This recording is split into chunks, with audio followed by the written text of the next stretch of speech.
Geek Out! Hey, welcome to another installment of Catching Up. I'm Sam. I'm Chris. I'm Jake. And this week, we're kind of in the middle of this stretch where everyone's starting to come back on our show. Yay. Like they're having such a good enough time, or had such a good enough time, that they come back for more. And really, Jim Zub is one of those guys that really gave us the direction of where the show would go. Yeah. You know, he was the second Image comic creator we've ever had on our program.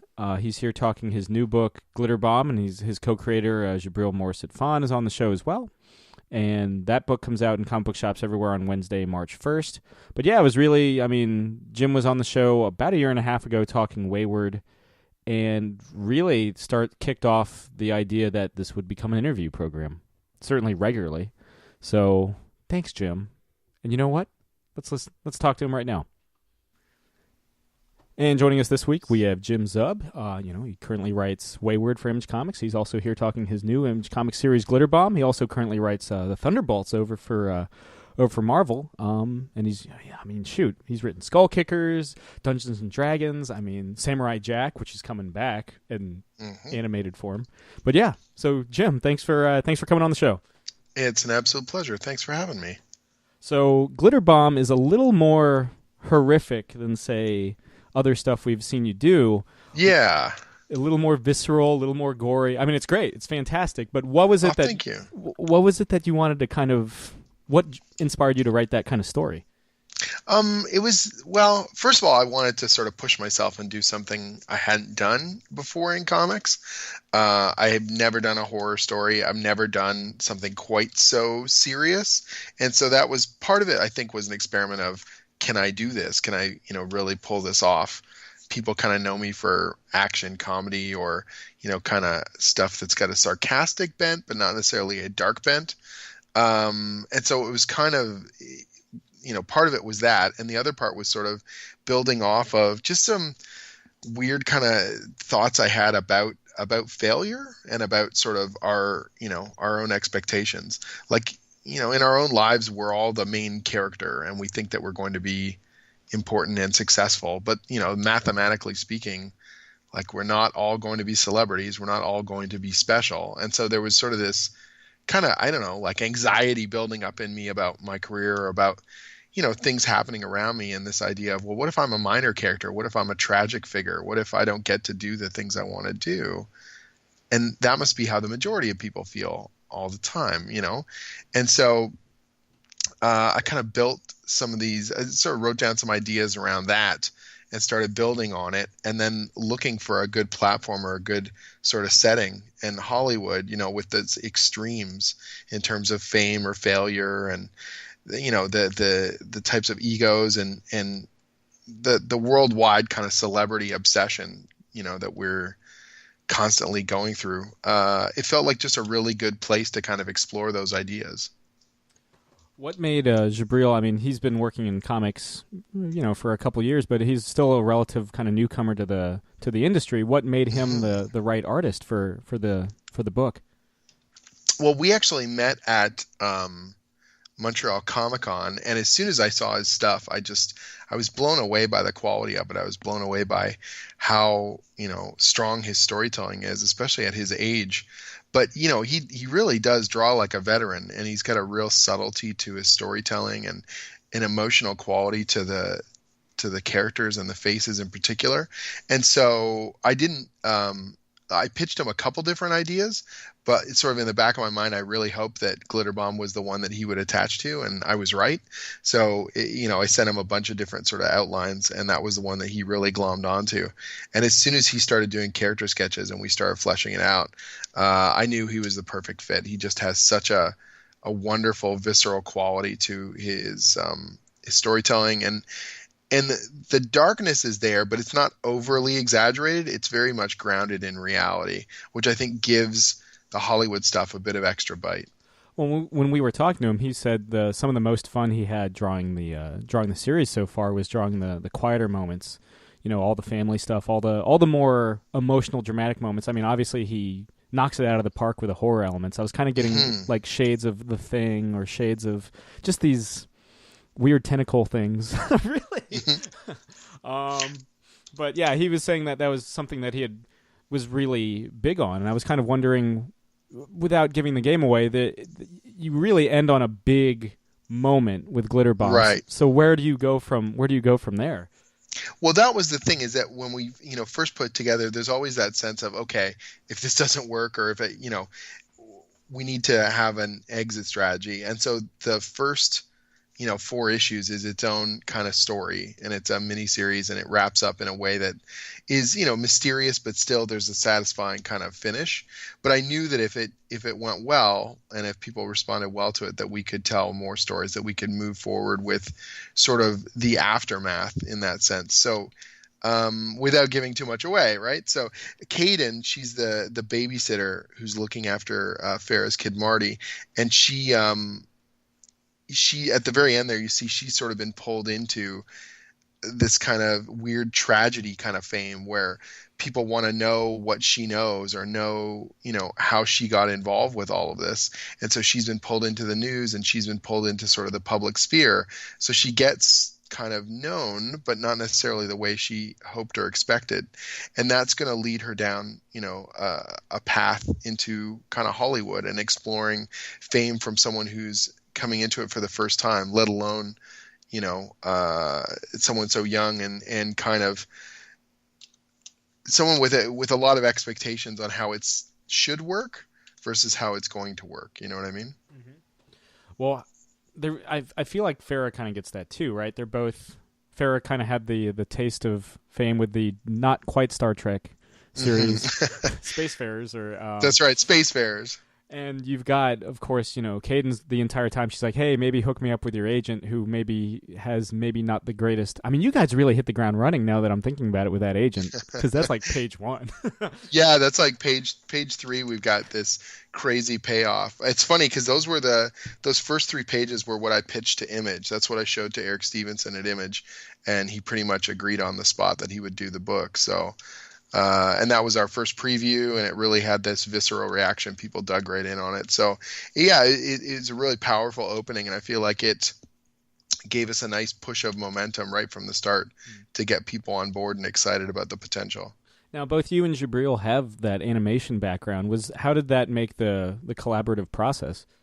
Well, the nice thing is about having an art background, animation background, is we're both talking the same language. So when we're going back and forth, whether I'm describing stuff in a script, or we're going through roughs, or just sort of figuring out some of the storytelling, there's this nice quality where we're both obsessed with the storytelling. We want it to really come across clearly. One of the nice things about animation as a whole is that you learn how to draw characters from a variety of angles. You learn how to draw quickly. You learn how to make characters emote, whether it's in body language or expression or everything else. And so it's nice because we're able to really kind of bounce material back and forth with each other really easily. And when I'm talking about certain, kind of whether it's the composition or the storytelling or like I said, the body language, it's just so much easier to communicate, but his natural storytelling sense is stone cold. Like, he's really, really good. I think the first issue whenever you're on a new project, you're always going to be a little bit more, I think, nervous or that much more picky. And then by the time we got to issue 2, he was just hitting every single page out of the park. It was just crazy. That's been one of the nicest things about working with him, is he's just a consummate professional, and he really goes the extra mile to make sure he delivers on and strengthens what's in the script. As someone that hadn't really had much published work firmly within the horror genre, what have you kind of, now that you've got one arc under your belt and you've got the second arc upcoming, what are you kind of, storytelling wise, how has that kind of informed you moving forward, or really just with your kind of writing style in general? Well, I think, like, horror to me, or at least for this particular, project, it's a character story first, and then the horror stuff just allows us to take it to a more insane kind of level, or to push things and exaggerate it, that much more. When the emotional stuff hits, we can just drive it that much further with a particularly supernatural or violent kind of push. But for me, it's still a character story, and that, I love building these characters and trying to bring them across in a way that feels genuine, and then so that for me is what informs all of it. The horror comes from the fact that you care about these people and terrible things are happening to them. It's not just sort of a splatter fest. It's not just like, okay, let's set up a bunch of innocent schmoes and domino knock them down because it'll be fun. It's more like, okay, terrible things are happening in their personal lives, terrible things are happening, traumas that they've dealt with, and now you've added this extra ingredient which happens to be horrific and supernatural and what may have you. But to me, that's what kind of informs all of it, is it's like a character story first, and that's not going to change in the second miniseries. I just want to make sure that that I can make Caden and the rest of the cast be as interesting and engaging to the reader as people found Farah in the first one. Was it kind of tough writing? Essentially, you've made the monster both through Farah as the protagonist, both the victim and the antagonist within the same story. Was that kind of tough to kind of crack that? I think it was important that I didn't. How do I put this? And I get asked all the time. They're like, "Well, Farah's kind of terrible. She does terrible things, and she's, And some people are like, "Oh, I love it. Like she's heroic because she's fighting against this system or whatnot." And I don't think it's as simple as that. I don't think it's just a matter of saying she's heroic, she's a villain, she's a monster. She's all of those things depending on your, what side of it you're on, or whether or not you're, how you sort of see the story. And that's very much intentional. And I don't think that that's going to necessarily change. And even Hollywood itself, there's this sense of, okay, we're really coming down on Hollywood, but there's also people making terrible decisions and people being blind to, being manipulated and stuff like that. So I think it's more complex than just to say these people are bad, these people are good. It's more a matter of, oh man, this is just like a tragic whirlwind sort of raging out of control. It's more kind of almost elemental in that sense, that there's terrible things are coming and it's hard to know how to get out of the way of it. I mean, you gotta kind of like lucky in terms of the terrible things coming. You're in Canada. Oh, I'm fine. I'm talking about like you're talking about the politics. Yeah. One of the weirdest moments is in issue 2 when Farah's flipping through the television channels and there's this montage of all these little moments, and one of them is a politician, and I said, make it look like Trump or whatever. And then I got really worried. I was like, oh, he's gonna be not even in the race anymore by the time that issue comes out. That was a dumb move, and now I just look at that page and I go, well, that's weird, Oh, Jim, I wish you were right. Well, it's so strange, right?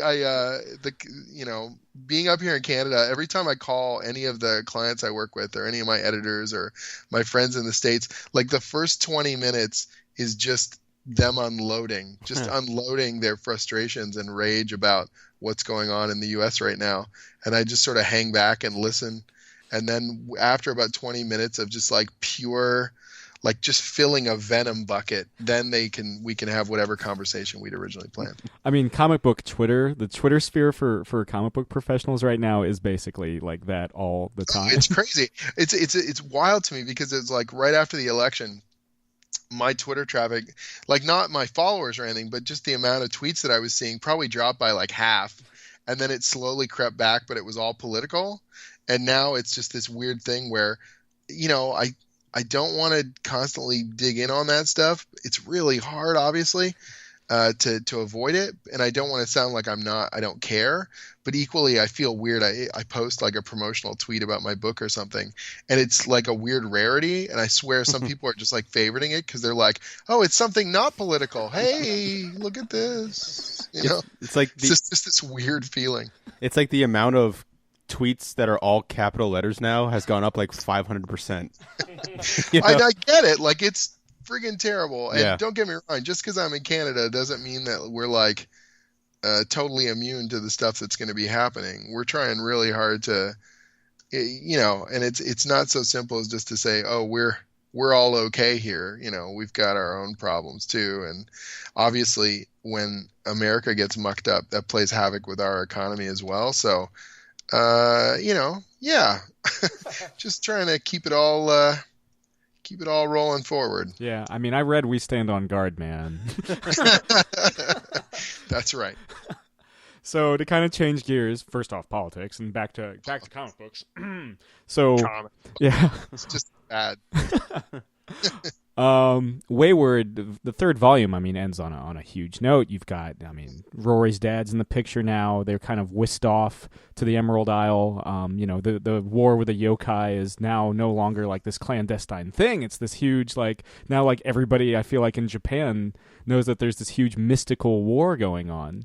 Mm-hmm. So where do we really see, you know, volume 4, which comes out the same day, of course, as Glitterbomb, March 1st, in comic book shops everywhere and on Comixology. Where do we see this fourth story arc really going? Well, it's a weird thing where we've split the group up, and so the issues actually toggle between Ireland and Japan as we try and keep track of everybody. So, like, you know, issue 16 is in Ireland, and then issue 17 is in Japan. Issue 18 is in Ireland, and then, you know, issue 19 is in Japan, and back and forth, so that we're able to kind of keep the momentum on both moving forward as they're being affected by, you know, their own kind of fallout of the battle that we saw at the end of 16, or at the end of 15. So it's a lot to juggle. You know, Wayward is the most complex thing that I write because you got a big varied cast. You've got all the cultural stuff. It takes place in real places, so we always reference real locations and the geography and, you know, the language stuff and all the cultural and mythological elements. And so it you know, I don't know why I decided, okay, I'll just make it even more ridiculously complicated by trying to then toggle between two different locations and two different mythologies and all that kind of stuff. But people responded well to it, and we're having a blast. And, you know, Steve draws the heck out of everything. So I feel really fortunate that I've got such great collaborators to build with. We had mentioned this kind of, you and I had talked briefly, I think at like either San Diego or New York, but you had recently gone on a trip to Japan. How informative was that for crafting the future of Wayward? Well, I've been to Japan multiple times, but this was the longest and most extensive trip I've ever done. And so it was just wonderful. It was wonderful to be there for a length of time. I was there for 6 weeks in total, so over a month. And it was just great to be able to stay in a place and not feel like you were in a rush or that you had to do a bunch of touristy things, that you could have just kind of down days and sort of see more of the city. I'm not a local, obviously, but just get a feel a little bit more like a pace that feels more like a local, because you're not rushing off to just go to a bunch of tourist locations. It was also really good to be there with Steven in person and for us to hash ideas out and really plan out some of the bigger long-term goals that we had for the book. So it was wonderful. And the other strange thing was there were certain locations that I hadn't been to that Steven had used. Like, I would tell him plot-wise what we're going to do, and he would say, oh, this spot would be perfect. And I, you know, obviously go with it. And then we actually went to some of those places now, and I had seen photos and he had drawn it into the book, and now I was standing there in those spots and I was like, oh man, this is crazy. Also, I can't believe we destroyed all these buildings. Yeah, it was neat. It was really it was really wonderful. Godzilla's been doing it for years. Right? Any kaiju, Gamera. Who's your, just as a random aside, who's your favorite kaiju? Oh man, probably Mechagodzilla. Oh wow, that's my favorite. That's my favorite film, but more because of King Caesar. But the kaiju stuffs. We're people have asked about the kaiju stuff, and it's not something that we do have a pretty big yokai. If you haven't read Arc 4, we do have a pretty huge yokai show up at one point, but I wouldn't call it a kaiju per se. So, having read a bit into Arc 4, you guys, I mean, obviously the first 3 arcs, and including Arc 4, you really are delving into the Japanese mythology, and that's just so rich. But with Arc 4, you're starting to see, like, Irish mythology, and we had kind of gotten hints of Rory's dad, Dermot, having his own magic power set, which might be where Rory kind of gets it. But what was it like researching all of that? Well, like, I love mythology in general, so some of this stuff was just a matter of kind of refreshing But it was also great to, like in both cases. So for the Japanese stuff, I do a lot of work with Zach Davison. So he's a professional Japanese translator and a monster scholar. He's written multiple books on the subject and stuff. And he's great to collaborate with because I'll have a bunch of ideas. And then he's amazing at pulling more out of it. So I'll say, here's what I want to do. And he goes, oh, did you know that this myth ties into that? And there was this thing you mentioned back there, and that could be part of this. And I'm just like, holy crap! Like his knowledge base is really, really deep, and he never like takes control of the story. He's not telling us what to do. He's just sort of providing lots and lots of sort of material that we could research or build off of, just helping me focus when you've got so many different myths and legends and funky things to to sort of look at. And there's a lady named Anna O'Regan who's doing the same kind of thing with me for the Irish stuff. So I said, okay, here are some of the Irish creatures that I want to use, and here's some of the big broad stuff that I was reading. And then she just helped me again to narrow the focus or to, make sure that we got our runes correct, and things like that. Just the little details so that if someone, to your average reader, they're just sort of following along with the big beats. But if you're into this stuff, or if how it's supposed to look, that we get it right as much as possible. There's a section in issue 16 where the characters are talking in Irish, but there's no one there to translate it. Mm-hmm. So she translated all the stuff from my script into Irish and made sure that it sounded conversational rather than just like some horrific, Google Translate kind of thing or something like that. Just like nothing but like cheers. Being Korean Irish, I've always loved the book, so don't take this question the wrong way, because I would love for this series to run forever and ever. But right, is there an end game? Has there always been an end game in mind for Wayward? Because you guys are 20 issues deep now. Yeah, and it's funny because there was a time when that would be like, oh yeah, that's cool. But in the current market, that's a big deal. Like, there are Marvel and DC books that get blanked out after 8 or 12, and so I feel like really fortunate that we've got a strong reader base and that we've been getting good word of mouth, that people will tell each other about it and get on board the trades. And, that's the shelf life of those trades really keeps us rolling forward. Not that the monthlies don't matter. They really do. But, the ability for people to pick up those trades and keep reading means a lot. But that being said, I've always got to have kind of in my back pocket, like, this is where I want the story to go, and this is sort of my compromise if we have to, based on sales and what may have you. So trying to juggle both of those as well. And at some point, yeah, the series will have to end, but what form that sort of takes, like, I know the end of it, and that's been in the hopper right from the beginning thematically, but as with every plan, the minute that you try to execute it, you realize there's other ways to do things, or there's better ideas that spontaneously come to you. And so I'm trying to keep that overall thematic ending in mind, but not close myself off to the kinds of discoveries that you have with a long running series like this. There is, I suppose this happens in issue 16. It's so, I don't know if it's too spoilery, but there is that final, when Rory meets her dad in at the end of the third arc, they don't really get a quiet moment, and the fourth arc picks up with them finally getting enough of a quiet moment where Rory can talk to him and tell him about what happened to her mother. Right.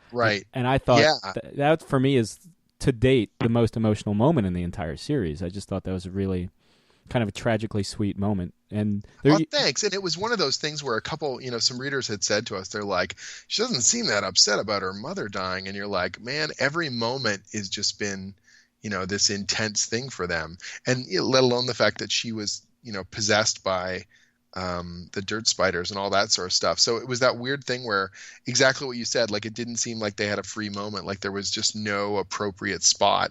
And then when it finally calms down, and it all washes over her at once, and and Dermot's there to hear about it as well, and it kind of gives it that gravity, the reality of, okay, you can't deny it anymore, you can't be distracted, you have to confront it, you know what I mean? And so that was very very important to me, to make sure that we weren't just running so crazy, paced on the plot, that we weren't going to have those emotional moments in there. Also in arc 4, we start to see you start to really play with time. We start to see how Rory's parents meet and fall in love and all that. Is that something that we're going to see moving forward through future arcs? It was important to sort of set some of the fourth arc up. I don't want to turn it into a thing where we're constantly doing flashbacks. I find it can be a real crutch for storytelling stuff. Like people can get absorbed with, going backwards instead of moving forwards. And so I felt like it was important to set up how that relationship sort of broke down, but it's not necessarily something we're going to be doing every issue. Now I know in the future. Yeah. Between this and Samurai Jack, which you wrote the comic series for IDW, what is it about Japanese culture that you've always found so appealing? I mean, it's one of those dorky things where I think at first when I was younger, it was just so different. So you look to yourself and you go, oh my gosh, it's so fantastic. Like I got into manga and anime, and I don't want to be like one of those elitist jerks. Oh, I was in it before it was cool, but it was like, it was a really, really small kind of fandom compared to where it would end up going. So my brother was going to school at the University of Waterloo, and this was before the World Wide Web. So this is just like the original kind of internet that was all BBSs. And there were some BBSs that were fan based for, into anime and stuff like that. And so these early fan clubs would be trading manga translations or anime translations over Usenet or the original BBSs, and they would be fan subtitling stuff. And I would read some of my first manga with like a printout with the Japanese version side by side, and I would just be reading a big accordion of paper with the translation on it and following along. And so that was it's a pretty classic kind of thing nowadays to say, oh, anime and manga got me into it. But that really sort of sparked a lot of interest in Japanese culture in general. And then once I started working with the Udon studio, it just sort of took it to the next level where we were doing business with a bunch of different Japanese companies, and we were traveling over there for business. And so, the more I could learn about it, the better I would be at my job. And, it just kind of was like this feedback loop of, this is something I want to know more about and something that I'm fascinated by. Now, speaking of Samurai Jack, I know you're not attached to the revival, but obviously you've spent years writing the character. Mm-hmm. What is it about? What do you think makes that character so appealing to keep coming back for a fifth season? What are some of your kind of reflections, kind of looking back on working with Genndy Tartakovsky's?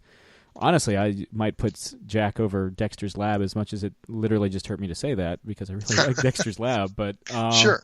But yeah, what I just wondered, what were some of your kind of reflections on working with that property? What makes Samurai Jack such an amazing property for me was that it was this like kind of genre melting pot. Like you could do anything in that world because it's got this cartoony element. There's slapstick sort of overtures, but then there's very serious and full-on philosophical kind of episodes. There was stuff where it was like really, really crazy violent, and there were other ones where they were just ridiculous, and it felt like it all fit.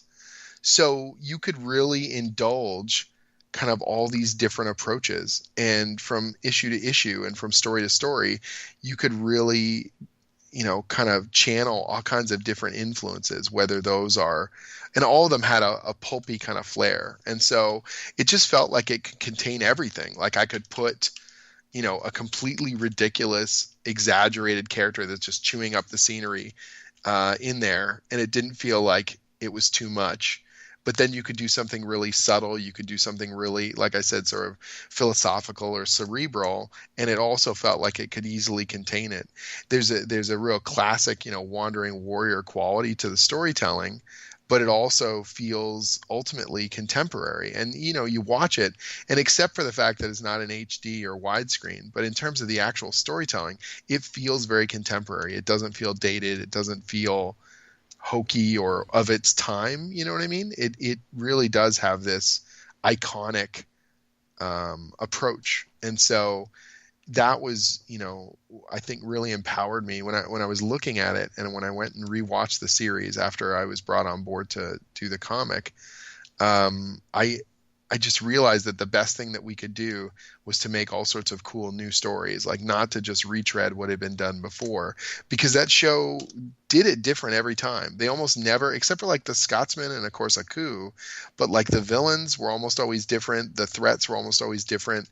It just felt like everyone on the team was constantly brainstorming fun and cool stuff and letting their creativity go wild. And that's a wonderful kind of permission to be given, you know what I mean? Mm-hmm.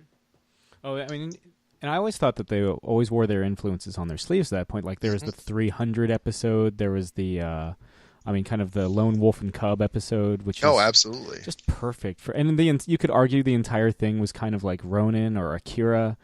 Of course, and that's the thing is that it utilize those sort of the primordial ideas of those things, but it never felt like it was like a sloppy second. Like it wasn't just trying to do the exact same stuff over again. You know, there's one episode where they have a sneak thief who's basically a combination of Lupin the Third, the anime character, and his partner Jingen. Like he looks sort of like Jingen, but he acts like Lupin. And it's like, that's a pretty deep cut for someone if they don't, know anime and things. And to me, it just felt, again, like natural. Like you can just, oh yeah, that's totally makes sense. You can put that guy in there. That just, it all fits, Yeah. I feel like Lupin doesn't get because honestly, I would put the Castle of Cagliostro right up there with like Princess Mononoke as one of the greatest. Oh, it's one of my absolute favorites. Yeah, just 100%. The absolute like best Japanese heist thing. But I don't know. There's just, it's really cool to see that character come back. So I assume that are the IDW comics themselves, any idea if they're going to be reflected or if they're still canon? It's a weird thing. So I don't know what the official word is. When we did the comics, everything was approved by Gendy and Cartoon Network.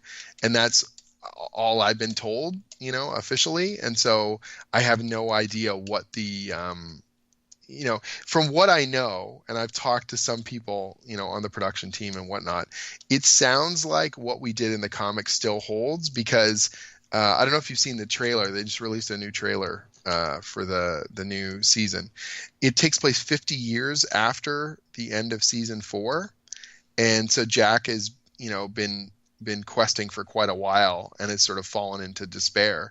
And so almost everything we did, like out of the 20 issues that we did, 19 of them still kind of fit within that span. Like the last issue that we did was sort of like a what if ending in case they never got back to do the end of the show.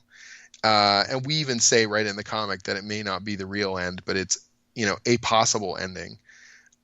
So that's the only one that I know would be scrapped for sure. But the other 19, as far as I know, still fit between season 4 and season 5. And because by the end of our comics, the status quo pretty much remains, I don't see why that wouldn't be the case. Wow, that's good to know. And I mean, it's just, I'm kind of geeking out over that, which leads me to my next question. Jim, I don't know if you remember having been on the show. I guess I feel like you were on the show. One of the first. You were the second Image Comics creator we've had on the show. Cool. So that was kind of our little, that was our, because that's our fun fact for the. That was our fun. Yeah. It was to plug. I feel like it was a year and a half ago. It's definitely Wayward. Yeah. It was definitely Wayward. I wanted to say it was volume 2 at that point.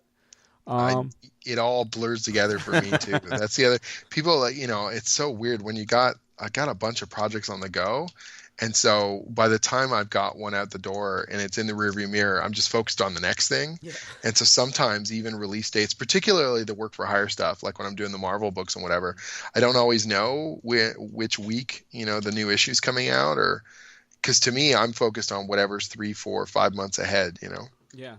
But I don't know if you recall, but something we ask everybody that comes on the show: what are you currently geeking out over?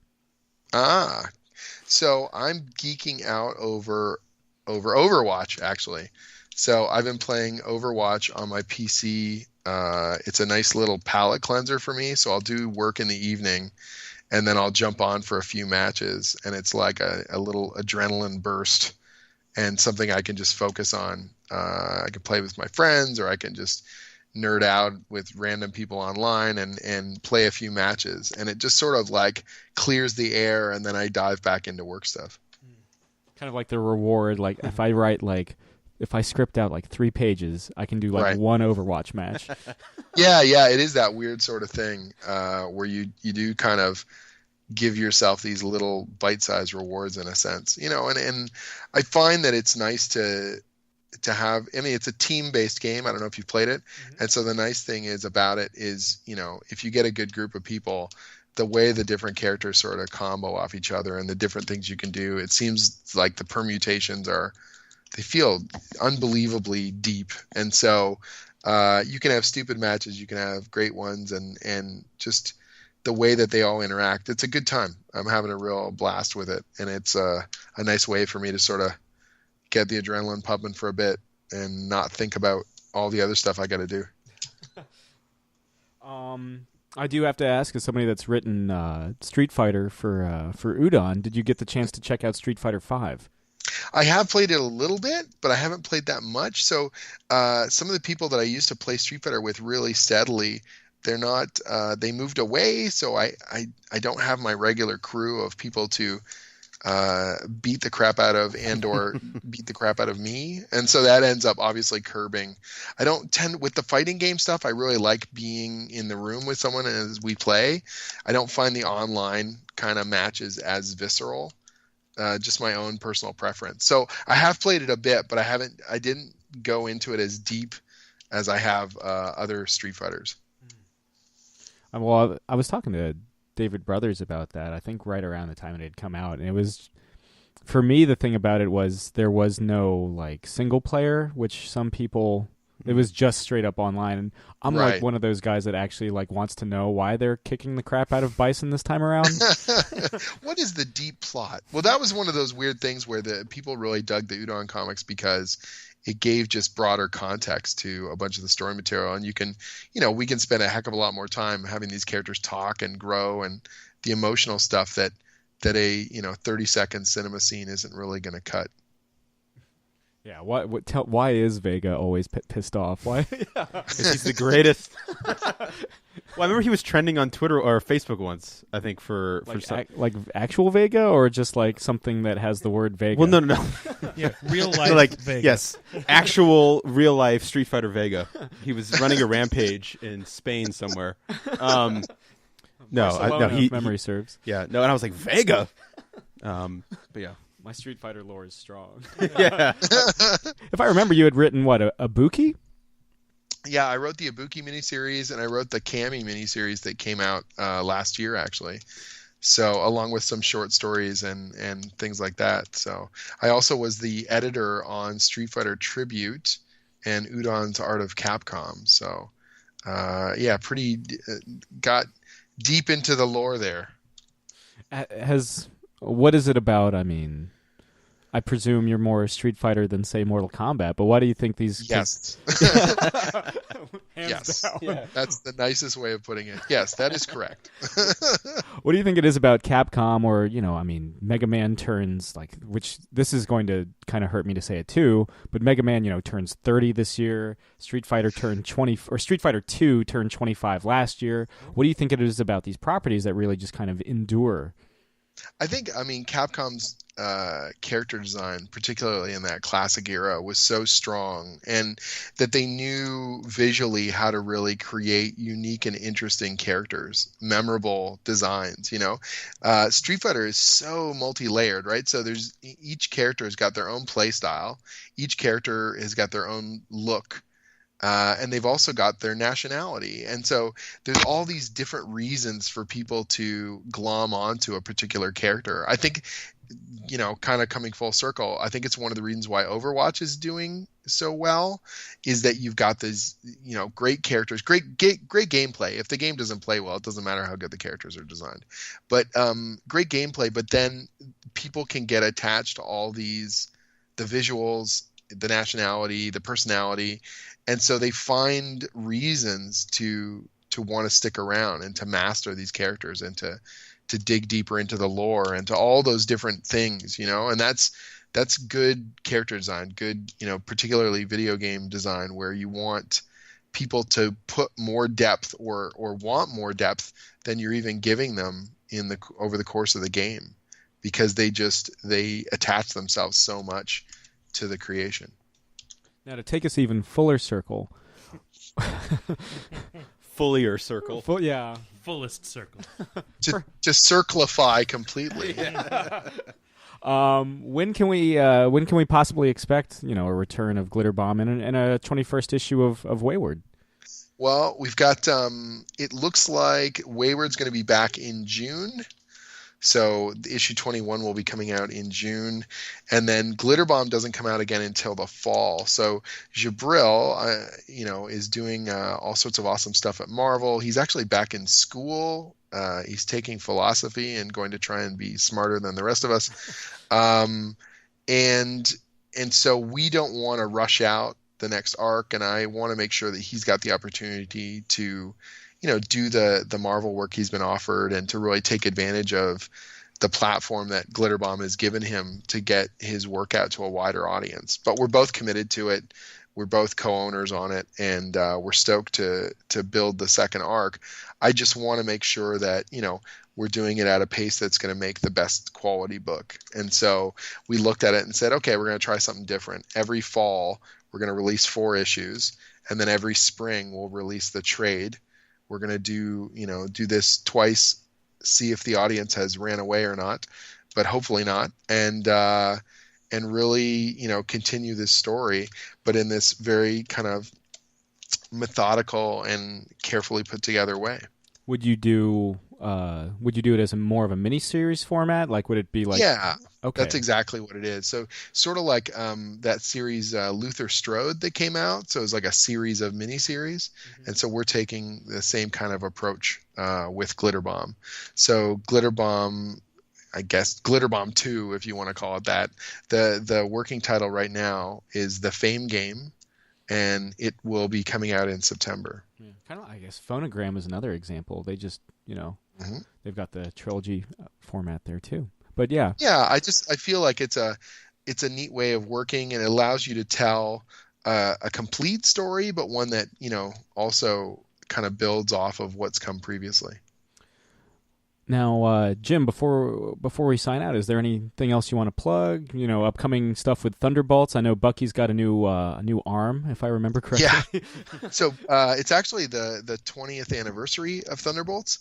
So later this month, issue 10 comes out, and that's going to be the 20th anniversary of the Thunderbolts, which means we're all very old.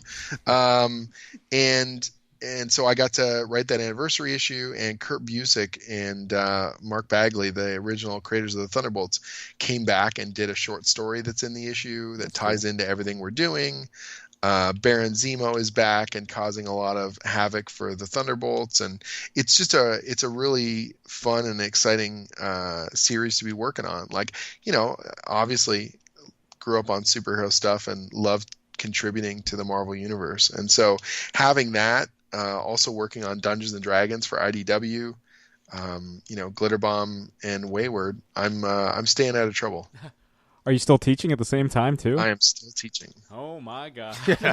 Jesus, got to take that sabbatical semester, man. Yeah, full-time day job and coming home and writing lots of comics. Oh man, Jesus! And still playing Overwatch. Occasionally, not as much as my friends would like. Right. All my friends are like level 200 or something, and I think I'm like 60. They've got all like the gear, like the maxed out gear, and you're just like, oh, come on, guys. Well, the good thing is that it's all cosmetic. So like gameplay wise, the game is, you can't get ahead just by getting experience points. It's not like an RPG style thing. So, I mean, they've obviously got tons of practice, but my old, when I would play Quake or Rainbow Six or Unreal Tournament, all that stuff comes back, all my twitchiness. Oh, the Halicon days of Rainbow Six on the Nintendo 64. Oh, man. That's right. Rogue Spear if you were feeling risky. Oh. Takes me back. Oh, so much fun. I remember we would play all sorts of the first-person shooters at the first animation studio I used to work at. They had a high-speed internet connection, which was very unusual at the time. And so we would all just basically hang out at the office after hours and play Rainbow Six and Quake and whatnot. And it was amazing. I feel like being in the same room with everyone. We felt like we were just cheating. I feel like I had dial-up internet until I was like 16. So when I finally got like not dial-up, which is to say like DSL, I guess at the time, it was like this is how the other half lives. Shit. You like it's a strange and wonderful world out there. You chat with somebody and like you'd be so laggy the game would be over and you'd be asking questions that of answers that have already been answered. Or it would be like 10 minutes ago. Yeah, I would be playing like very shittily something online, and like I would suddenly hear my mom's voice through the computer screen. I'm like, Mom, you can't use the phone, and there I go. All right. Oh yeah. Oh, that was it. Yeah, that was when ping time was absolute necessity. Like if I could just shave a little bit off my ping time, maybe my reaction time wouldn't be so hideous. Yeah. It's like you spawn and like you're playing like Counter-Strike, you spawn and you're done. Yeah, you're just like, okay, all right. Well, where I'm pointing is no longer where the person is. That's the problem, right? Yeah. It's like, why are they still jumping? Why are they still in midair? But well, so again, Glitterbomb Volume 1 and Wayward Volume 4 both out Wednesday, March 1st, in comic book shops everywhere and on Comixology. Keep an eye out for Thunderbolts. Any idea when issue 10, the big 20th anniversary issue, hits? I think. Oh, let me look at a calendar here. This is again once I send it off to press, then I just flush it out of my brain. Not that it doesn't matter, but I'm just like gotta make room for whatever else is coming. I want to say Wednesday the 22nd. So I think Wednesday the 22nd. Well, this thing goes up the 22nd, so. Well, perfect. So go out and buy it. Yeah. The whole world they'll be so amazed at how good it is. You get that Busick action. You get that Busick Bagley action. That's right. Well, Jim, thanks again for coming on the show, and always a pleasure. Oh, thank you for having me. And joining us this week, we have Djibril Morissette-Phan, who's here promoting his Image Comics series, Glitterbomb. The first volume, which collects the first 4 issues of the series, is in comic book shops everywhere on Wednesday, March 1st, and in bookstores the following Tuesday. Djibril, thanks for coming on the show. Thanks for having me. So this being one of your first major works, how is it kind of jumping into the creator-owned deep end with Glitterbomb? Actually, it's been great. But it's my first, let's say, major project. But I've been doing comics for 2 or 3 years now, and it's always have been some creator-owned stuff. So, yeah. How would you compare working on something with like Glitterbomb to say all new Wolverine? Obviously, working for something for the big two. Mm-hmm.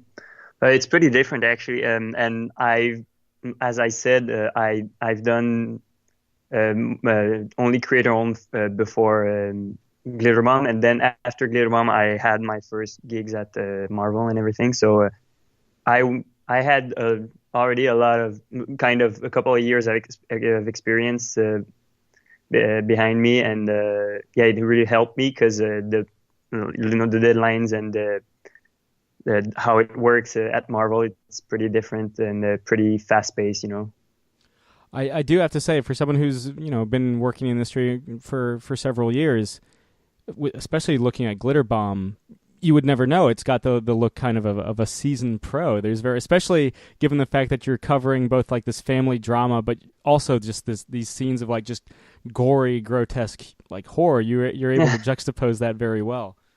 Thank you. So you're calling us from Canada. How is it kind of getting into the Southern California, environment, kind of rendering all that? What do you mean? Well, I mean, in terms of like capturing the glitz and glamour of Hollywood. Oh, in the book, yeah. It's with Google Map, it's a lot easier. I don't know how I would have done it if it wasn't from that. And Jim has been really great at doing research with me, and we knew every places we wanted to go, and then I just had to go on Google Map and check out the places that I liked and everything. So yeah, it's all throughout the book, it's pretty accurate. The places that we chose to set the story. So we wanted to keep it very realistic, Mm-hmm. I mean, definitely, even with the more kind of like fantasy horror elements, there is definitely a sense of like real world consequence. And again, just some of like, you guys really hit the ground running when it comes to the gore and the horror, and it draws you in immediately. Yeah, it's like I've done a lot of horror at this point, and it's not like I'm not that big of a fan of horror, and that's not why I like drawing the most. I really enjoy more the quiet stuff, but I guess my style and what I've been known for is it fits well with the horror stuff. In terms of, to kind of touch on the horror stuff within Glitterbomb, I mean, there's kind of, I'm almost getting like seeing influences from like John Carpenter's The Thing. Yeah, definitely. Like Alien also was a big inspiration. Sure. I'm also seeing like Resident Evil like 5, like the video game, kind of with the Ouroboros people.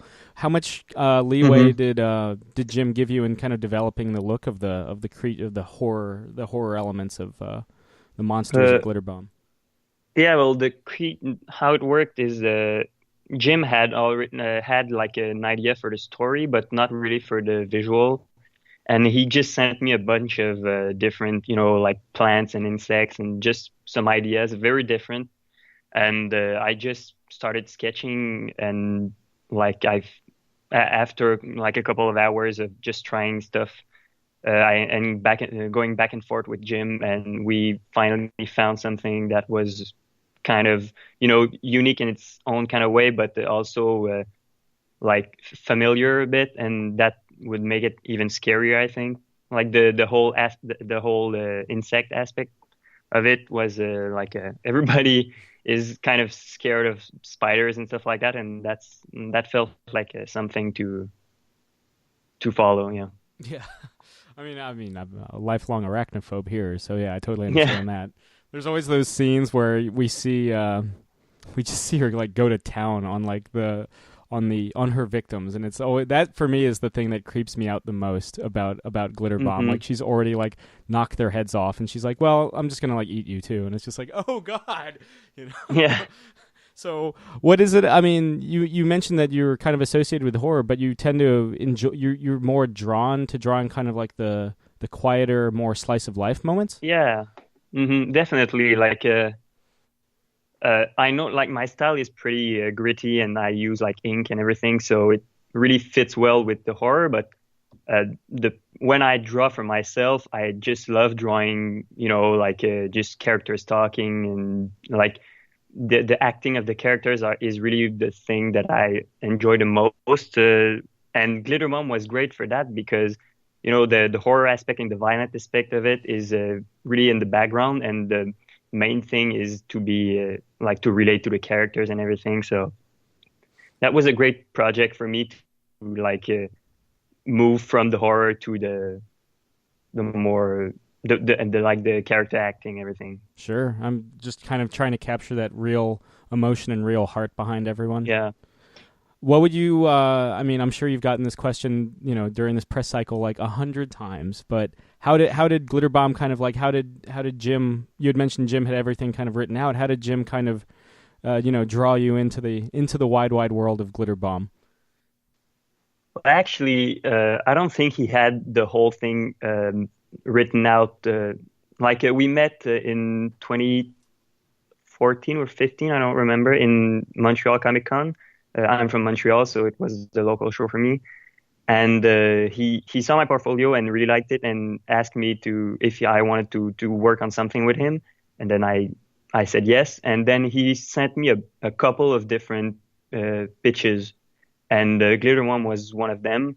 And at that point, it was really just like a summary. Nothing was really written down, I think. And when I said that was the idea that really stuck with me, that's when he really started to flesh out the whole thing, I think. Yeah.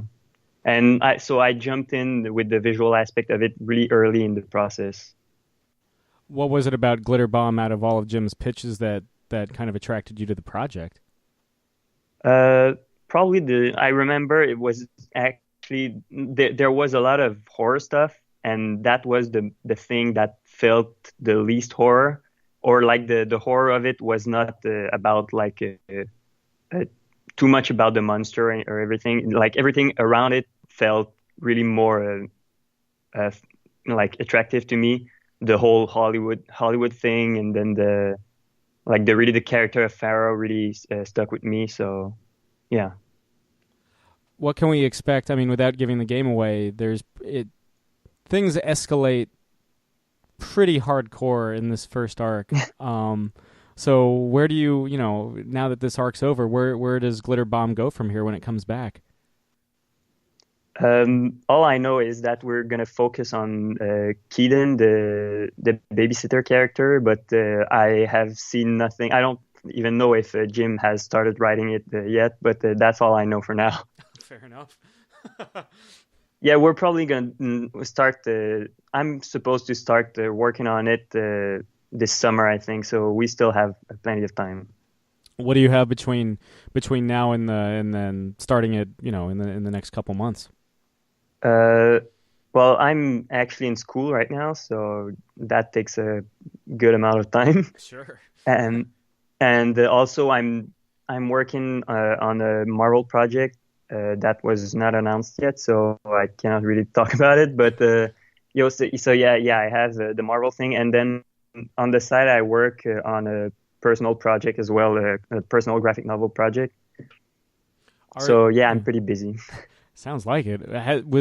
Were you a fan of Marvel Comics growing up? Was it something that, is this kind of like a bit of a dream job for you? Well, like I discovered American comics fairly lately in my life. I'm a French Canadian, so I used to read a lot more of the French comics. So that's what I grew up with, and I discovered American comics, maybe when I started college, I think. So maybe in 2012 or something like that. So it's pretty late in my life, and I really when I discovered it, I really enjoyed it for the artwork, and I discovered the American Vampire was actually my first the first series I really enjoyed in the American comics, and then I went in the more superhero stuff. So I kind of found creator-owned stuff before the superheroes, but then as soon as I discovered it, I was like, oh, I want to do it. And now that I do it, it's great. Well, now that you kind of mention it, there is a similarity between the way you draw monsters and Glitterbomb. Not obviously, there's more stuff. There's more tentacles and scarier things, but between that and Raphael Albuquerque when he draws the vampires going monstrous with the claws and everything. Yeah, he's definitely he's one of my favorite artists, and he's one of the artists that I learned drawing by looking at his stuff. Who were some of the friends? Was it like Hergé or was it like Mobius kind of growing up? Growing up, I actually loved Gottlieb. I don't know if you know him. He's a French. He actually died this year with all the other celebrities. Yeah, dommage. Yeah. Yeah. But it's really more cartoony. It has nothing to do with how I draw now, but for a while I really drew exactly like him. And yeah. I mean, again, it's there. You definitely have you have your own voice, but it does not look like. It looks very well established. I mean, even for someone that's been working in comics only for a couple of years, are you studying art currently at school as well? No, actually, I studied animation a couple of years ago. I finished in 2014, and I've been working in comics since then. And I took a 2-year to work full time in comics, and then I decided to go back to school this year. So I'm at my second semester in philosophy right now. Philosophy, oh man! In university, yeah. I mean, but working in animation or studying animation, obviously Jim's background there too. Yeah. So that's kind of I think that's kind of why we really got along really easily, because we have kind of the same artistic background, I think. Mm-hmm. And he's a teacher, and it's my first it was my first big project, so he really guided me throughout the whole process. You don't have to necessarily answer this, but What is it about philosophy or Rousseau or Voltaire that really is drawing? What made you want to go back to school to study philosophy of all things? Well, just having worked 2 years in my dream job, basically, I kind of realized I don't know if like that's it, and I wanted to see somewhere else if I could, give myself a new goal or something, because I was always like good in school when I was doing art, so I wanted to try something else and maybe see if I could be good at something else. And I remembered that I really liked philosophy in the Cégep, which is between high school and university here in Quebec. And I really enjoyed my philosophy classes. They were actually my only classes that I liked more than the art classes that I had. Yeah. So I just said to myself, oh, let's see where that goes. And I've been enjoying it a lot. Honestly, it's and I mean, I can see how I can apply what I learned in philosophy in my art. Like if I want to start writing more, or even like drawing, it really helps me be more introspective and then think about what I want to express about myself and everything. So yeah, it's been great. Do you have any favorite? We had what's his name from the guy that does Limbo? He was working on a master's in philosophy. Do you have any favorite philosophers that Camus or again Rousseau or? Well, for a while I really liked Deleuze. I don't know if you know him. It's a French philosopher. But then the more I learned about him, the more I was like, oh, I don't know if I really understand fully, and then if I really agree with what he's saying. But that's I don't think I have like a favorite philosopher, but what I like is to see how diverse the all the theories are and everything, and then trying to find myself in there it's great. It's very different from art, and I really enjoyed it for that. Yeah, it's a canvas for the mind. Yeah, exactly. Now, Djibril, something we ask everybody that comes on the show: what are you currently geeking out over? Oh my God. I honestly don't have much time to really geek out about anything. I mean, my whole spare time I use to keep informed and watch news, and there's nothing to geek out about it in there. So it's hard to say for right now, but I could probably just tell you my favorite artist is Sean Murphy, and his stuff it's pretty much that's what I always go back to. Had you been enjoying Tokyo Ghost? I actually only read the first 2 issues because I bought the artist proof edition and the full the mega size black and white thing. So I just read that, and I didn't have time to pick up the first trade yet. Sure. I mean, yeah, to touch on the politic aspect of it real quick. I mean, we're based right outside of Washington, D.C. So okay. So we definitely have. Yeah, you're right in the middle of it, right? Kinda, yeah, sort of. I've maybe marched once or twice in our fair city a couple times within the past couple weeks. But you guys have Justin Trudeau. You guys are coming out okay, right? Well, yeah, it's definitely better than Trump, but we still have our issues here, so. Fair enough. Oh man, but I guess you just gotta laugh, otherwise you cry. But that's gonna be a long 4 years, man. But is there is there anything you wanna plug while we got you on the show, Djibril? Well, right now, like everything I'm working on is not announced yet, so I cannot really tell much about it. But like if people follow me on Twitter, I'm gonna keep everybody updated on what I do. The personal project I'm working on right now is not yet announced, but I know I want to release it in somewhere in 2017. And it's gonna be free on the internet. So, and I wrote that, and I'm drawing it. So it's gonna be a first experiment for me writing something. So I just wanted to put it out there for free and see how people react to it. Had you kind of been drawing from a lot of your, your recent education in philosophy when kind of crafting it? Is there kind of those elements within the writing? Definitely, yeah. Like it's very philosophy based. I actually started writing it before I started my school in philosophy.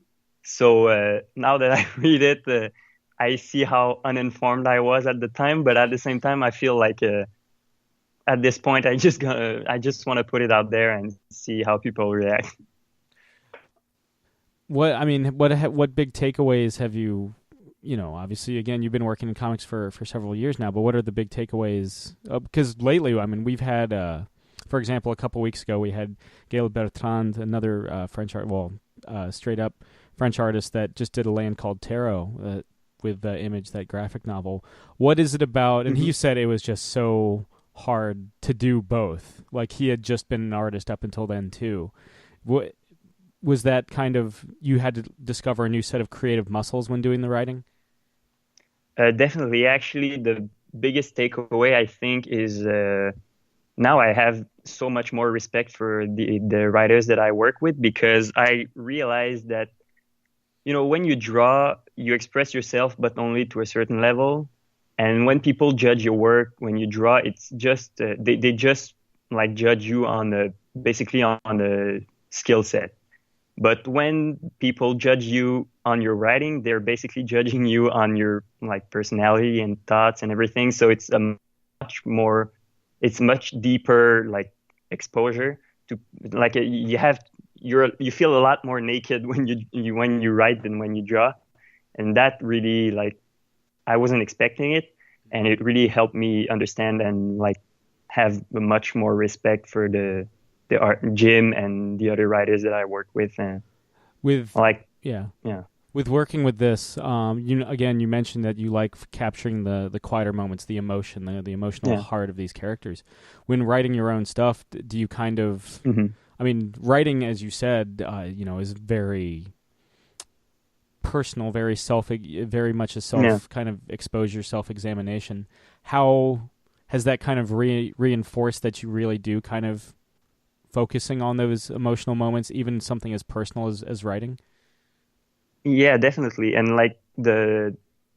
my project actually is there's I don't think there's any violence in it, and it's really just a bunch of people talking, and that's what I enjoy the most. And I don't know, I feel it's much more relatable, so I don't know, that's what I gravitate towards. And a lot of that comes from movies also, because that's probably the biggest influence on the biggest thing that influenced me throughout my art career, if you will. It's movies, and the movies that I love are very quiet and very emotional and very character based. So I really wanted to translate that to my writing and my drawing. What are some of what are some movies that stand among your favorites, or certainly most inspirational? Definitely anything Richard Linklater does is basically me in a nutshell. I watched Hood, and that movie is basically the story of my life. Oh. And I'm exactly the same age as the actor in the movie. So that movie, we really it clicked with me, and that's really the thing I kind of want to do. It's very introspective and quiet, and just it's thinking out loud, basically. I was about to say, did you relate a lot to Everybody Wants Some? Sorry? Everybody Wants Some. It was Linklater's latest film. I was about to say. Great. Yeah, I love that. It was one of my favorites. Yeah, I was very much dazed and confused and all that. Mm-hmm. Those are. I definitely. When it comes to, I write for Image Plus, and I do some work for hire stuff for them every now and again. And it really is kind of the more character-driven stuff that that I find myself like really drawn to. So yeah, seeing those moments between Farah and her son in this story are among my favorites, because you come expecting the horror stuff, and it's certainly there, and you guys certainly deliver. But yeah, no, you're right. The moments between Farah and her son, or with their babysitter, or with her friend. Yeah, those are the moments that keep me coming back. Yeah, and those are the moments that I had the most fun drawing. So that's probably part of it too. Cool. Put that that extra amount of passion in there. Yeah. Well, again, the first volume of Glitterbomb is out on Wednesday, March 1st in comic book shops everywhere and on Comixology. Also, keep an eye out for all new Wolverine number 17, because you do the art on that as well, so you get to see. Yeah, that's right. It's coming out this week, I think. Oh, there you have it. So definitely check that out as well. And Djibril, thanks for bien faire votre connaissance. If my French is not that bad. But yeah, thanks again for coming on. No problem. Thank you. That was such a fun, laid-back chat. Yeah. I think that was, and again, thanks again to those guys for coming on the show. Again, Glitterbomb out in comic book shops everywhere on Wednesday, March 1st. Definitely check that out. You guys getting anything this week? Well, this weekend past was KatsuCon here at the National Harbor in Maryland. And that was quite fun. Got to meet up, hang out with a couple friends that I hadn't seen for a little while. Ken, friend of the show, co-host of Laserdicks, was there. He helps work it, so I got to hang out with him pretty much anytime I had some downtime, steal the employee-only snacks, and stuff like that. Steal? Honor. Integrity. I fucking dare you. Yep, that's me. But I'm not a huge anime person myself, which is the cornerstone of what KatsuCon is all about. So for me, it was literally just the social aspect of getting to see my friend Kayla from New York, Megan from North Carolina, Ron, who's also from New York. Ron. Yep, good old Ron. He's actually really cool. No judgment. With a name like Ron, how couldn't he? But yeah, so that was fun getting to hang out with them for pretty much the whole weekend. Hooray! Jacob? I also saw Lego Batman a second time during the weekend. Does it hold up just as well? It did. Anything new that you saw during it? Anything that you didn't realize you saw the first time? No, actually, this time around, I was running on... Yeah, yes, because I was running on so little sleep that I fell asleep during the movie. Oh, shit. Yeah. Dozed off, not just straight out your dad style, but, Dude. Tell you about that. Or my dad style. Dad style. I started watching Orphan Black. It's really good. I when I started watching it, I was like, "Oh, Josh is going to be liking all my statuses." Yep. And true to form, he has, because I know he loves that show. It's great. I mean, I knew the basic element of it, and I don't. If for some reason you don't know it, good. Go in not knowing anything. It's better that way. It is damn good. I'm still obviously in season 1, almost done with that. It's only 10 episodes, I think. I don't know if because it's BBC style or whatever, it stays 10 episodes. Maintains that. That's cool. It's the first 3 seasons are free on Amazon Prime, so I've been watching that. And is it Tatiana Maslany? Maslany is a fucking beast. Yeah. It's an absolute beast. One of my favorite things about Amazon Prime is they have the X-ray thing, which it pops up all the actors or actresses in the scene. Mm-hmm. So I purposely paused it at one point when she was on 3 times, and it just had her name 3 times with 3 different characters, and I was like, "What a fucking stud!" It gets even better. Oh my god, I can't wait. All the characters I think in season 2, there's a scene where she's 5 to 7 people. I mean, that's the thing I'm waiting for. It's just when it goes crazy like that, because it's still early on. I guess I kind of spilled the beans about some of it, but again, it's just go watch it. And because it's wild. It's trying to explain it to somebody though, spoiling little aspects of it. You sound like an insane person. But no, it's cool. It's fun. I mean, it's a cool show to dive into. I haven't had a new show in a while that I've really hooked on to outside of Clone Wars, but that's leaving Netflix, and I won't be done with that in time. Which is weird because season 6 was co-financed by Netflix. I that's one show I thought I had, forever, but it's leaving, so I can't. I'm not going to finish it. Disney. Yeah, which has the deal with Netflix. I don't know. Who knows? Yeah, no one. We'll never know. That's the thing. We'll never. There's no way we'll ever know what's going to happen. And how many licks it takes to get to the center of a Tootsie Roll Pop. Yeah, the world we never know. But yeah. I over the weekend I had some friends over and we had we all sat and watched Gangs of New York and brought Irish things. I perfected my straight out of an episode of How I Met Your Mother, man. It really is. That's like the most How I Met Your Mother thing ever. Yeah. That's my life. I mean, if you met yeah, that's true. If you ended up meeting, it's also a reference to the show. Yeah, your future wife there, that would have been even fucking crazier because then you could have told. But he doesn't know that it's his future wife. Until like 10 years down the line. She has a yellow umbrella in front of her face during the whole fucking movie. Yeah. I don't know. How rude! You're indoors. You should close the umbrella. Yeah, it's bad luck. But no, I perfected my family recipe for Irish soda bread, but. I forgot how fucking good Gangs of New York is. It's good, man. It's real good. Come together. Yeah, when I close my hand, it makes a fist. This is a night for Americans. Bill the Butcher, man. Oopsie daisy. That's the movie that got Daniel Day-Lewis out of retirement. Mm-hmm. It's good. Just greasy-haired fuck. Apparently he hated that hair grease so much that as soon as filming was done, he shaved his head. He was just like, fuck this. He could have washed his hair. Mundell. Yeah. This is how we do it. Yeah. Yeah. This is how we do it today. And of course, being Daniel Day-Lewis, apparently he was Bill the Butcher. Yeah. What a nightmare. Apparently Leo and Marty Scorsese, because I know him. Yeah. Clearly got along. BFFs. Yeah.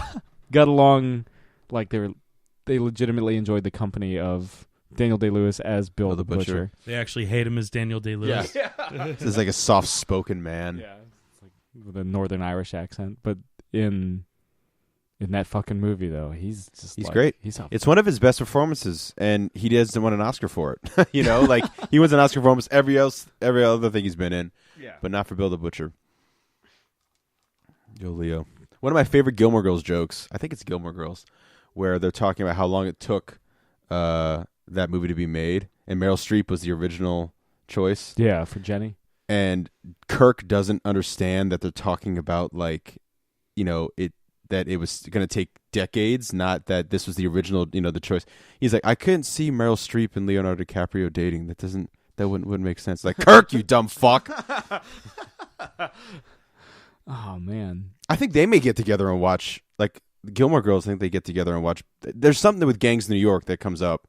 Yeah, maybe they all hang out and watch Gangs of New York. I feel like... What spurred that on, by the way? You were just like, Irish things! Well, it's President's Day weekend when we're recording this. Mm-hmm. Oh, yes. We were thinking, how is that, by the way? Yeah. We set the I think we set the record for most people ever at Mount Vernon. It was 22,000 plus. So, and you got to be there for it. Congratulations. Yeah, I got to see them all. Yeah, it was 22,000 people. You're now best friends with all 22,000 of them. Yeah. And we're best friends than I'll ever have. Yeah. And it was crazy, man. Yeah. It was crazy, man. Yeah. I mean, so yeah, it was basically like, what's the most American movie? And I suggested Lincoln, which also has Daniel Day-Lewis, coincidentally. Rocky IV. Which does not have Daniel Day-Lewis, as far as I'm aware. And that's not even my favorite of the series, but that's like the most American movie ever made. It's pretty fucking American. He does end the Cold War with his fists. Yeah. To the point where he gets Gorbachev to applaud for him for taking down his Superman with his hands. That's curious. What's I mean, baseball American movies, films? Generally speaking, are super American. Super American movies. Yeah, well, I think, the nature of the sport is, but it doesn't necessarily scream America. Yeah, but, I mean, something like The Sandlot or, say, The Natural. Sandlot, I would argue, more so than any other baseball movie. More than The Natural. Yeah, because The Natural is a redemption story more than it is like, look at America. Like it's about shattered dreams, all that kind of stuff. With The Sandlot's like you go out and you play baseball with your friends. Like it's not a it's a period piece, but yeah, it's a snapshot of the 60s. I did that. I was doing that in the 90s. Yeah, we were doing it at the age those kids were doing. Yeah, it happened to be the 90s. Like The Sandlot 2. No. Never saw. No, sir. But I'm trying to think, just like just other American films, because Gangs of New York is a great one. Yeah, it's literally like America. This is a night for Americans. Americans. Lamb or chop. Oh man, but remember how he like scars Leo in that scene with the heated blade, and he's like, "You'll be a freak worthy of P.T. Barnum's gallery," and then all he has is like a small faded triangle on his face for the rest of the movie, and it's like, if anything, it just accentuated his cheekbones. Yeah. American films. Those beautiful, beautiful cheekbones. Oh, American Graffiti is pretty American. Oh yeah, and not just because of the title. Yeah.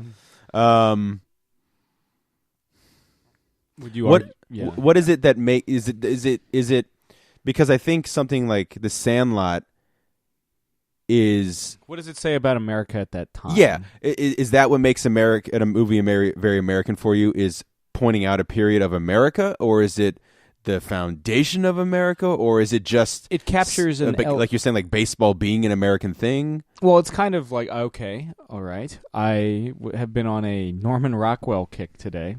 Mm-hmm. And for me, Norman Rockwell's artwork is as like Americana as apple pie or baseball. Mm-hmm. There's something that it captures, this timeless quality about it. And I think for me, the American films say something about what we're doing as a society at that time. The Sandlot takes place really before like Vietnam and all that shit. It's the childhood wonder of, just growing up in the 60s with baseball.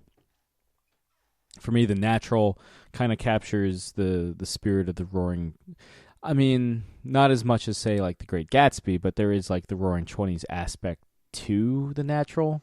I mean, it's there. It's not like overt. It's not like a main thing because you're just following Roy Hobbs. Yeah, but I mean, like that's like little tiny bit, if that, because the movie takes place in the 40s. Isn't Kim Basinger a flapper? I don't think so. I think the movie takes place in the 40s. I mean, maybe in the beginning because he's a young kid. Yeah, that's what I'm. He's a young buck. Robert Redford, even though he's like still in his 50s. Yeah, they just keep him in the shadows. Yeah. But I get it. Now would a movie like The Sandlot, if it was about football, feel less Americana? No, because it depends on what.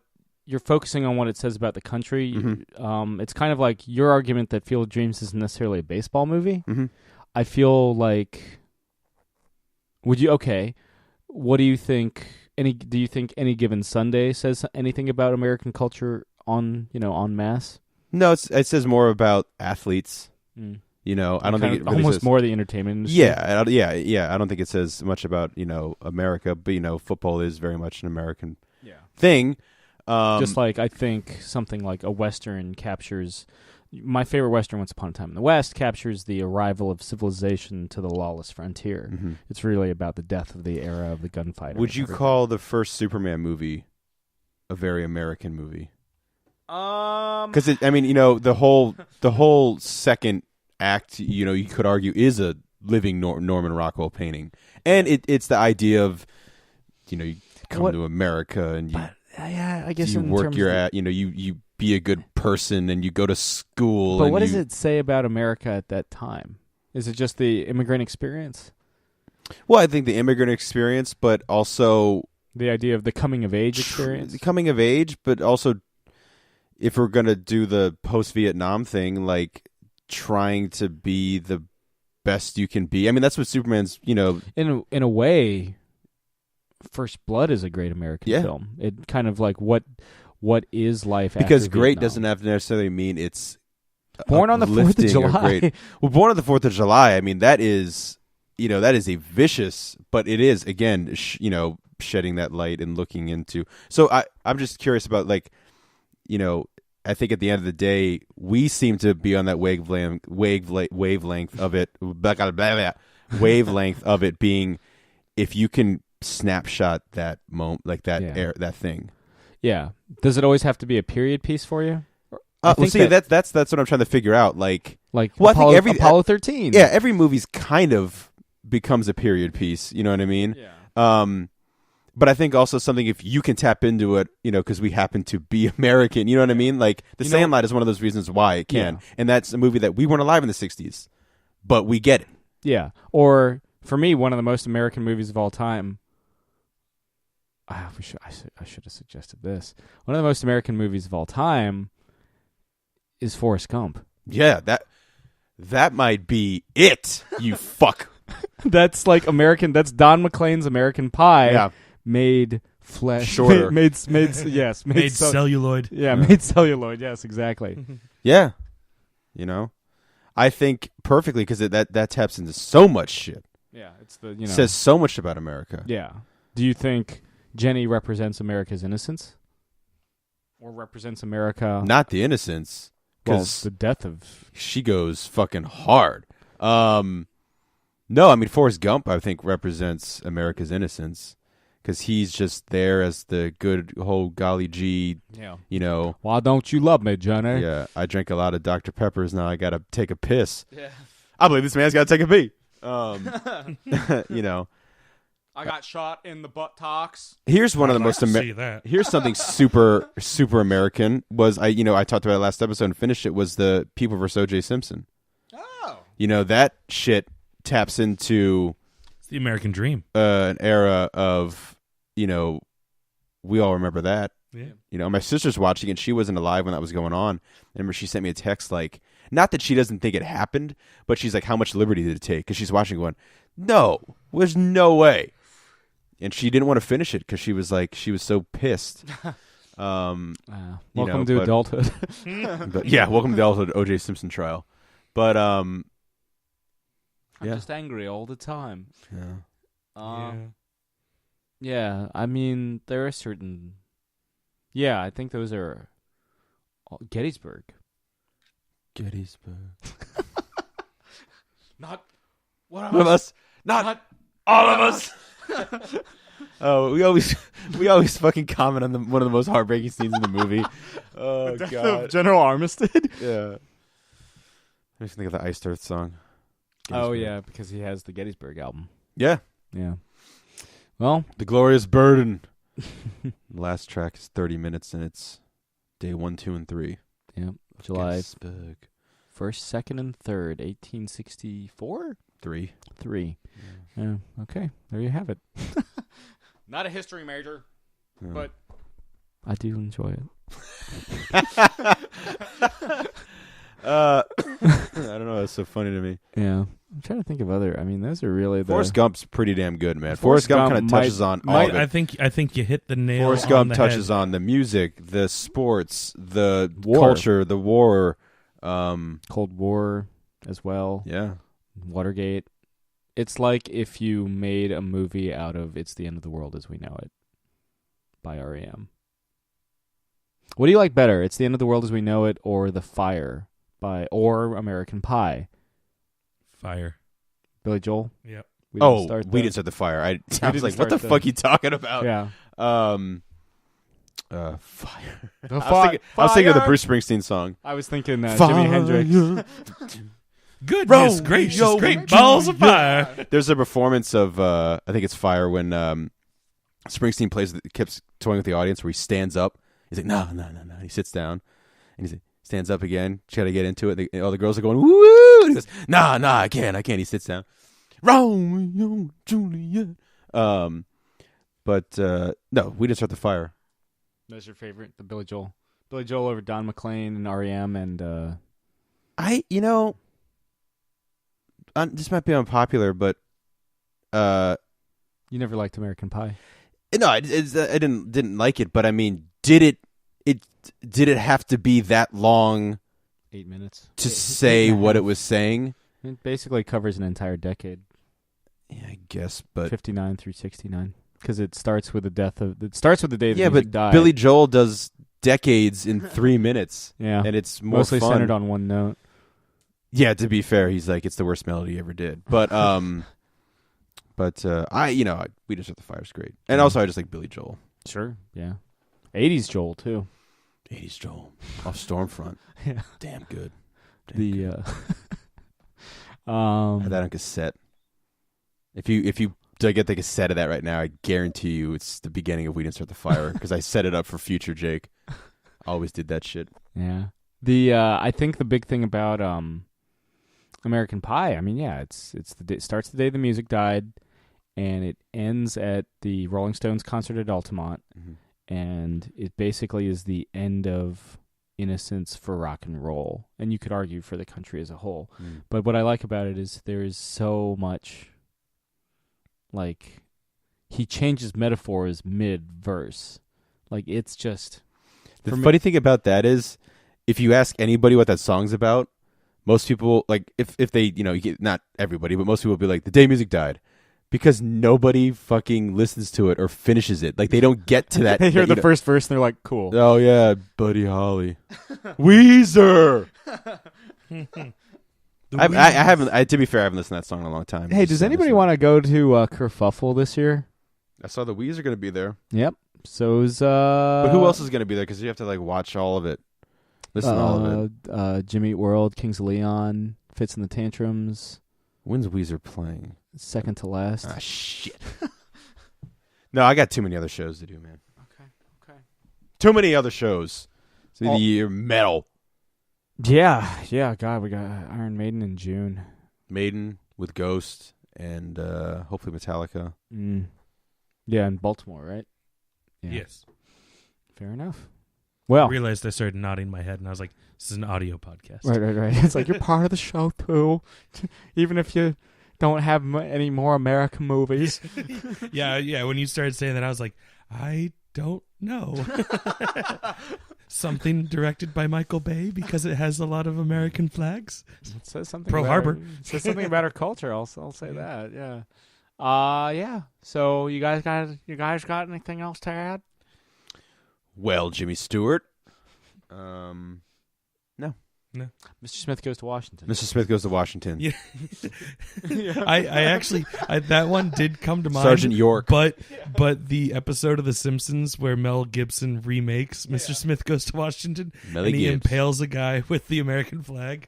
That was the quintessential American movie as far as I'm aware. Happy birthday, Mr. President. He can't end any better than that, man. Because this will be coming out on George Washington's birthday. Yes. Also, Pride of the Yankees. Pride of the Yankees. That's a good one. Yeah, that's a very American film. That's American. This is about the Yankees. Yeah, I mean, yeah. Americans are Yankees. Damn Yankees. So, thanks again to Jim Zub and Djibril Morissette-Phan for coming on the show. Again, Glitterbomb. Out in comic book shops everywhere on Wednesday, March 1st. Also, check out Wayward and check out Jim's run on Thunderbolts. As we discovered, his anniversary issue comes out the day this thing drops. Yeah. So check it out. And you also get some classic Thunderbolts action from Kurt Busiek and Mark Bagley. Come on, man. So yeah, thanks. Come on, man. Yeah. So thanks again for coming on the show. And yeah, this has been another installment of Catching Up. I'm Sam. I'm Chris. I'm Jake. Whoopsie daisy. Thank you very much. Good night, Eric Bana. This has been another Geek Out production. If you enjoyed what you heard, hey, we've got a special episode every Friday. Of course, there's the usual Catching Up show every Wednesday. And you get book club episodes just about every Tuesday these days. Thanks for listening.